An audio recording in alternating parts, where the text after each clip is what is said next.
All right, welcome. I'm so excited to be here with you all talking about culture change in organizations and the upcoming WorkHuman conference that we are all going to be at in May in Phoenix.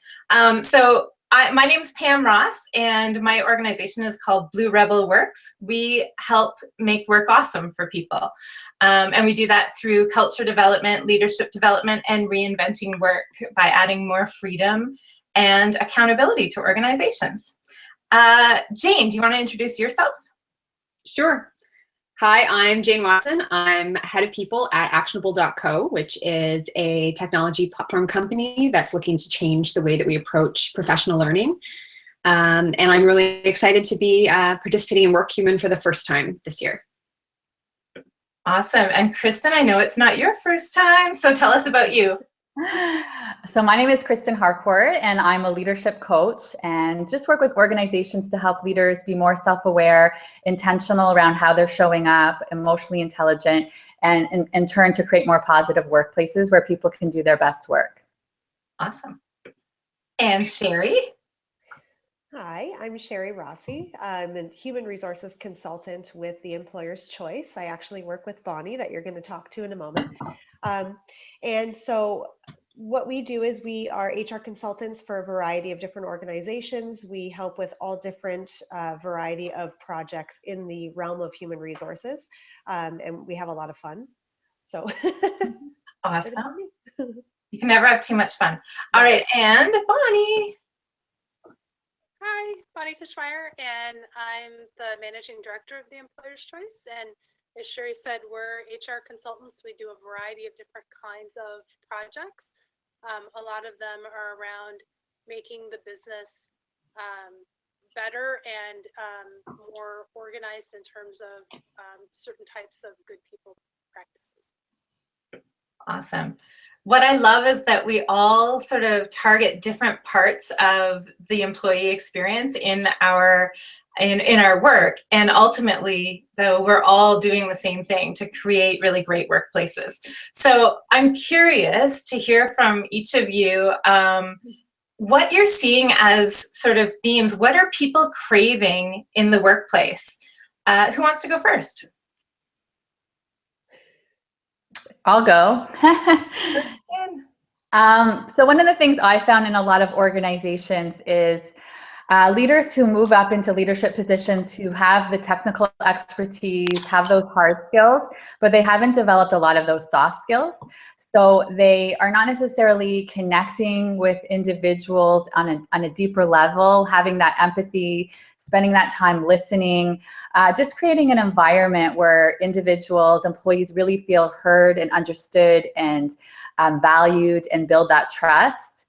So I think that a lot of people are craving that they can really go to work and show up as their whole self and have leaders who are supporting that, getting to know them, and helping that individual grow in the way they want to grow, which is very unique to the individual, and it takes self-aware leaders to get better at doing that. So true. There's a few things that stood out there, Kristen, to me, the need for greater trust, that soft skills gap a lot of times. I mean, that's been ongoing for as long as I've been in the workplace, but it feels like it's even more needed now as we're connecting more and more through technology. Being able to connect and display empathy and build trust and do all of that in this sort of new world of work is an even bigger need. Awesome. Jane, how about you? Yeah, so I think it's a great question, and I think it boils down from my perspective to a few things. I think people really more and more want to feel like the work that they're doing matters, not just to the organization, but more broadly to what they think is important and the meaning that they attach to it. And so that shows up in a bunch of different ways, but I think people really like to see the clear connection between what they're doing and kind of outcomes and objectives of the organization that they're part of. Along with that, I think comes autonomy and some room to experiment a little bit, both in the type of work that they're doing. So, you know, having some space to experiment and possibly fail, but learn from that. and also sort of stepping outside of the confines of a really clear job description. So being able to sort of say, hey, I'm interested in that. Let me help out, or let me learn something from a peer or a colleague in another area of the organization that they're part of. Yeah, I love that. That work mattering, that meaningful work piece, I'm hearing a lot of that as well. And I find when we're connected to work, and I mean, a recent study for, I think it was the Center of Creative Leadership did a study and found that if you have a cell phone or smartphone connected to work, you are working an average of 72 hours a week. And I think when we're working that many hours or connected to work that many hours, then it better be a meaningful part of our lives, right? It better add something. I also loved what you said about experimenting, and that's not just good for the person, it's good for the company. And you know, too often companies are trying to, like, kind of crushing that experimental gene that people have. You know, sometimes it's buried, but letting people experiment is just going to help you innovate and do more for your customers. I love that. Thanks, Jane. Sherry? Yes. Okay, so I've heard a lot, and I have definitely agree with everything you guys have been talking about for sure. I'm going to talk from two different kind of strains, I guess. So we work with a variety of sizes of organizations. So we see what people are craving in larger organizations and what they're craving in smaller organizations. And so I think in the smaller organizations, people are really loving that whole ability to be autonomous and make suggestions that are heard. And so I think that makes a huge difference for people. Going from a larger organization, people are a lot of the times really craving that, but that's not possible in some realms. So I think just the ability to be seen and to be able to show that what you're doing matters, like you were saying. But I also want to talk about two different things that we have been doing lately. So we do a lot of employee engagement surveys. And I think everything that we're talking about boils down to happiness in the workplace. And I know Bonnie and I have been talking a lot about happiness in the workplace and how do we help our clients to have happy workplaces, which turn into more productive workplaces. And so happiness kind of is the bottom line of everything. But I've also been doing a lot of recruiting lately and a lot of interviewing. And I like to ask the question, what are you looking for when you're looking for a new role or a new employer? And everything that was just mentioned is basically the answers that people have provided. So they've been saying, you know, I want to be heard. I want to make a difference in my organization. I want to be happy because I spend so much time there. I want a manager who really takes the time to get to know me as a person, as an employee, what are my skills, and they really want to use what my strengths are to make the organization better. So I think all of the stuff that we're talking about is really encompassed in just happiness. How do we take all these things people are looking for and turn it into making them a happy employee? There's so much there, Sherry. And one of the things that could be a whole other discussion, and I'd love to have it sometime, is that difference between working in a smaller organization and that experience and working in a large organization. And why can't people still have that connection, that meaning, that feeling of being seen in a large organization? And how can we help large organizations create that? And I know that's one of the things I work a lot of times with my clients on is building that more human connection as they grow. And the happiness theme. So for those of us, 4 out of 5 of us were at WorkHuman last year, got a chance to see Sean Acor and Michelle Geelan, and there was a huge theme of happiness last year. And I know I personally implemented some of the tips, gratitude I implemented in my own life. I had done it a little bit in the past because I'd read Sean Acor's book, but after hearing from him and hearing the research and just seeing the impact, I know I implemented the gratitude practice, and we work with our clients to add that in different ways. So I'd love to hear more at some point about what you're doing to build that happiness too. That's awesome. Bonnie, last but not least. Well, since I work with Sherry, and Sherry just stole all the good stuff. It's about what we're doing. One of the things, your question was about what are they craving? And I think what is coming out of it is that they're craving almost a rebellion against traditional human resources. They want to be able to participate in the organization in ways that they couldn't before or weren't normal to do before. They want different types of ways of connecting with the organization than traditional rules or processes or things would come out to say. And so that's what I think is really something quite new or novel that I'd say in the last few years has really come out, is just to say it's not just your bread and butter regular policies, practices, procedures, recruiting. They want a different experience, and they want human resources to help facilitate that in some way. Mm-hmm. Yeah, it's interesting. Those traditional practices, I think, and I mean, I love when you talk about rebellion, you're talking my language. I'm like, yay. I feel this kind of groundswell of like non-traditional ways and this craving for the, less focus on policy and rules, more focus, Jane talked about autonomy already, that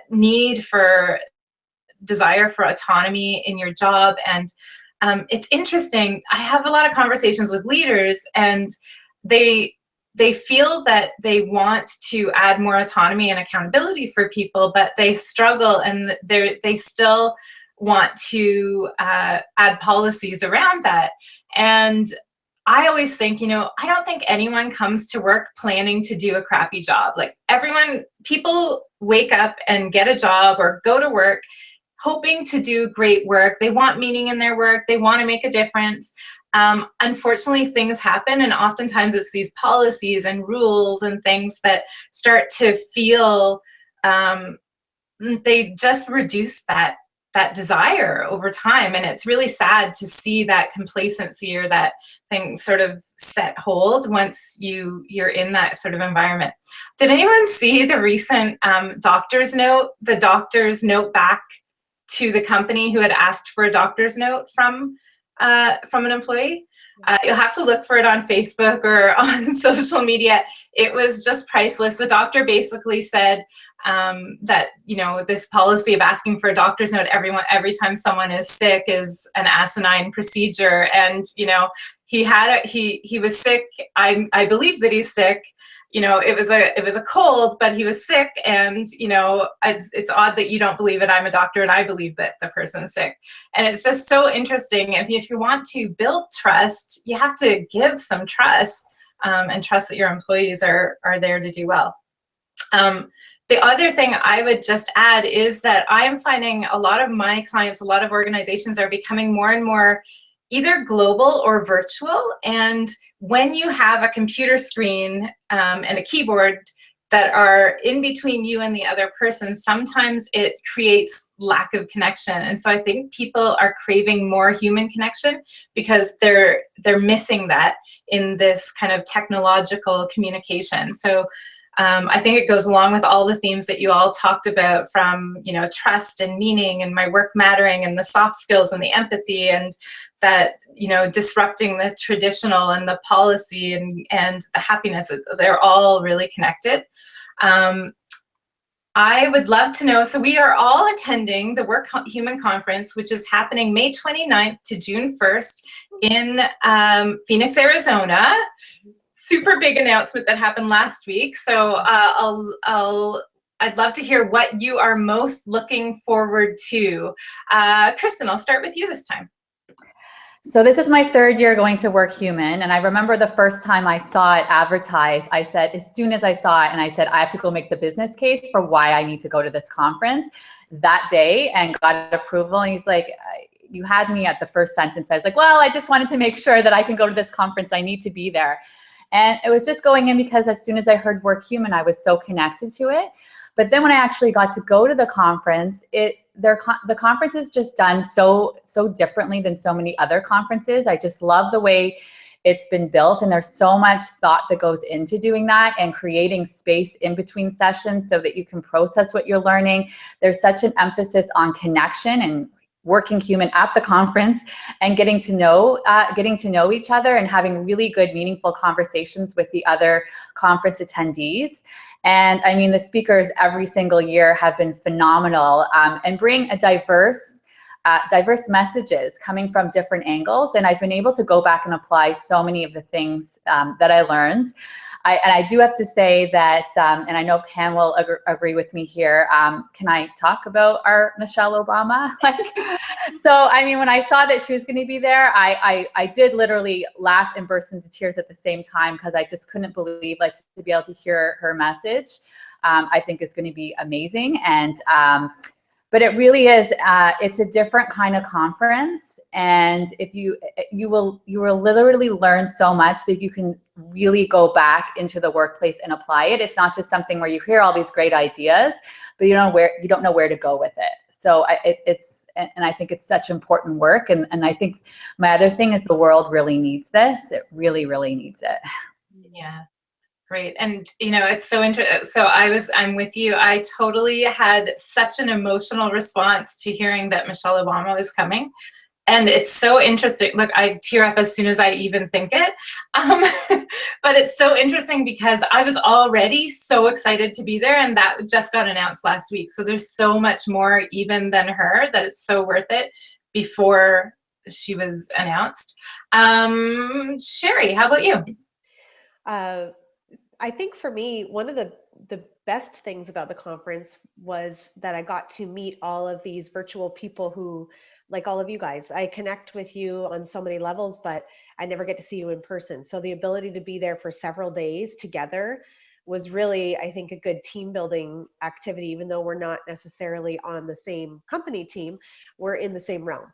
And I think it's important to get that face to face. And Jane, can't wait to hug you, just saying, get ready. And then it's just so, like you said, Kristen, the conference itself is put on so well. Every little aspect of the conference, every detail was just well thought out. I don't think I can look at any conference the same way ever again, because this one was put together so well. And the underlying themes that we can actually bring home and apply, like you said, just unbelievable. And I don't think I've had that ability with other conferences in the past, where I've actually been able to go home and directly apply.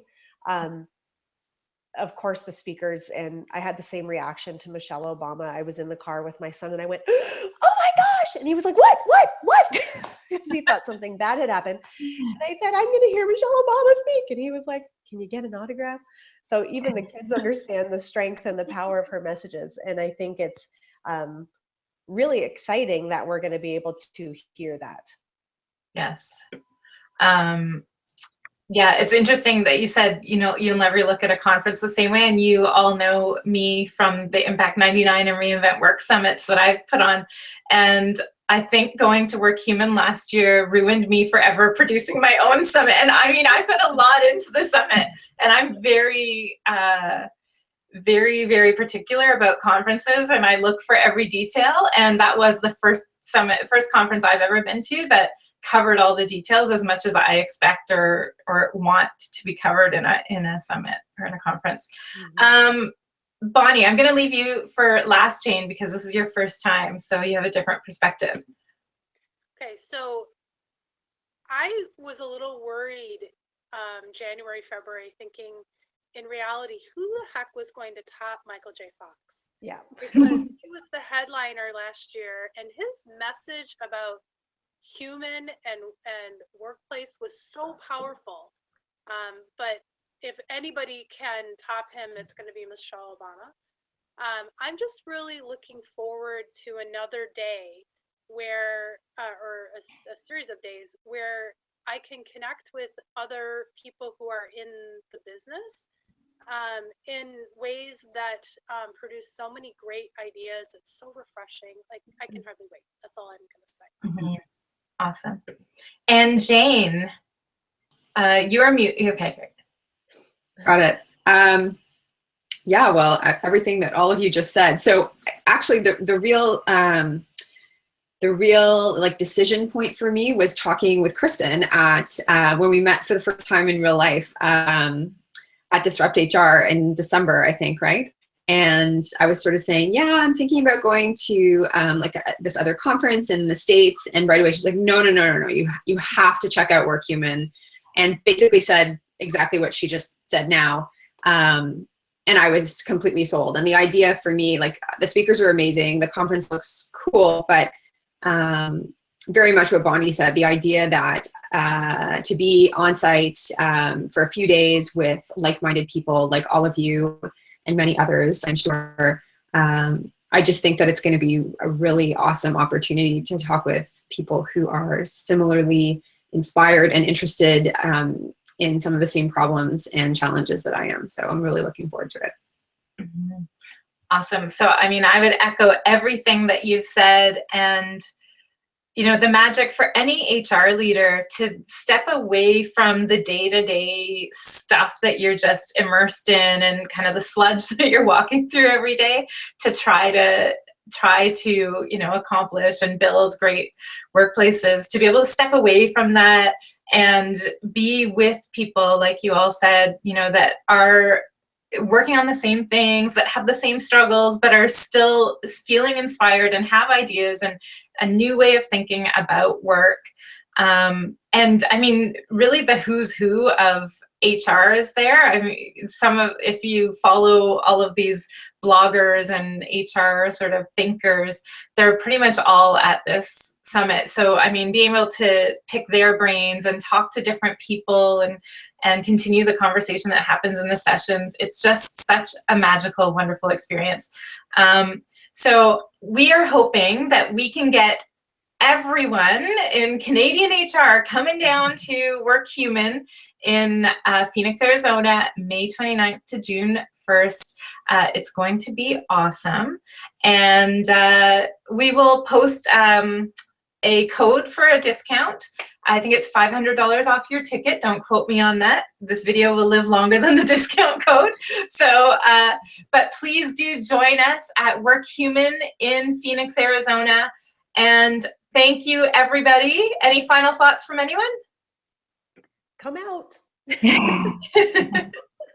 See you there. Yeah. Join us and Michelle Obama. All right. Thanks, everyone. I am pressing stop.